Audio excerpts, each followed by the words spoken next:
Shalom Bapak Ibu Saudara-saudari yang diberkati oleh Tuhan Yesus Kristus. Pagi ini sebelum kita memulai akan kegiatan kita, saya mengajak kita untuk mari bersama-sama merenungkan sebuah kebenaran firman Tuhan.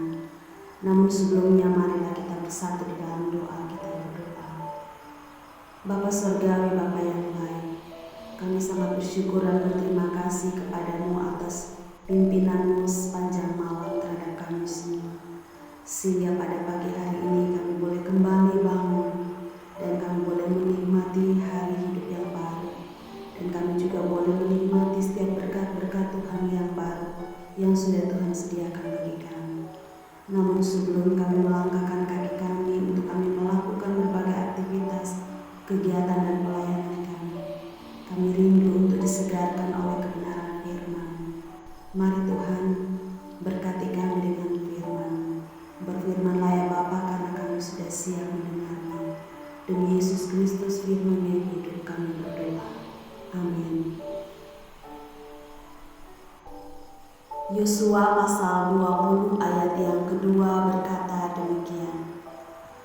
Katakanlah kepada orang Israel begini, tentukanlah bagimu kota-kota perlindungan yang telah kusebutkan kepadamu dengan perantaraan Musa.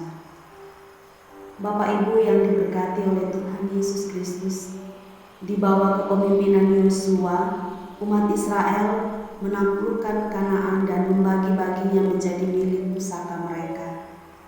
Lalu Tuhan memberikan instruksi agar mereka menetapkan kota-kota perlindungan. Dan perintah ini sudah disampaikan sebelumnya kepada Musa. Kita bisa baca di dalam Bilangan pasal 35 ayat 9 sampai ayat yang ke-28. Ulangan pasal 4 ayat 41 sampai 43. Dan Ulangan pasal 19 ayat 1 sampai ayat yang ke-13.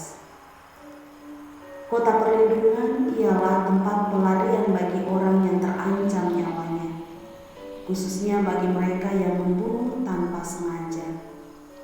Keberadaan kota ini bertujuan menghindarkan terjadinya pembalasan dendam sepihak atau penghakiman massal. Karenanya, bangsa Israel mengkhususkan 6 kota di lokasi berbeda, di pegunungan, di padang gurun, di dataran tinggi, dan di seberang Yordan. Bisa kita baca di dalam ayat 7 sampai ayat yang ke-8. Kota perlindungan diharapkan mudah dijangkau oleh mereka yang membutuhkan. Tua-tua kota yang berfungsi sebagai hakim akan menyelidiki setiap kasus. Jika seseorang terbukti bersalah, barulah hukuman dapat dijatuhkan dengan adil. Namun jika itu adalah kecelakaan atau tanpa disengaja, maka orang tersebut dapat tinggal di dalam kota perlindungan hingga matinya imam besar. Lalu ia boleh kembali ke tempat asalnya dengan aman. Dapat kita baca di dalam ayat yang ke-6. Jadi kota perlindungan adalah tempat suaka, keadilan, dan keselamatan. Konsep ini digunakan dalam banyak ayat di kitab Mazmur untuk menggambarkan Allah yang adalah tempat perlindungan sejati bagi umatnya. Bahkan Perjanjian Baru pun mengajari kita bahwa kota perlindungan kita bukanlah sebuah tempat, melainkan satu pribadi, yaitu Kristus Yesus. Di dalam Dia kita beroleh pengampunan dosa dan jaminan keselamatan. Karena itu, marilah kita selalu berlindung di dalam Tuhan Yesus Kristus yang adalah juru selamat kita. Amin. Mari kita berdoa. Bapa yang di sorga, kami bersyukur karena pada hari ini Tuhan, pagi ini kami boleh diingatkan bahwa Engkau adalah tempat satu-satunya tempat kami berlindung.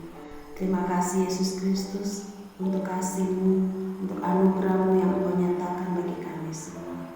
Biarlah hari ini kami selalu berlindung di bawah kaki salib Tuhan, dan kami mau melakukan segala aktivitas dan tugas kami Bapa. Biar Bapa selalu menyertai dan memberkati kami semua.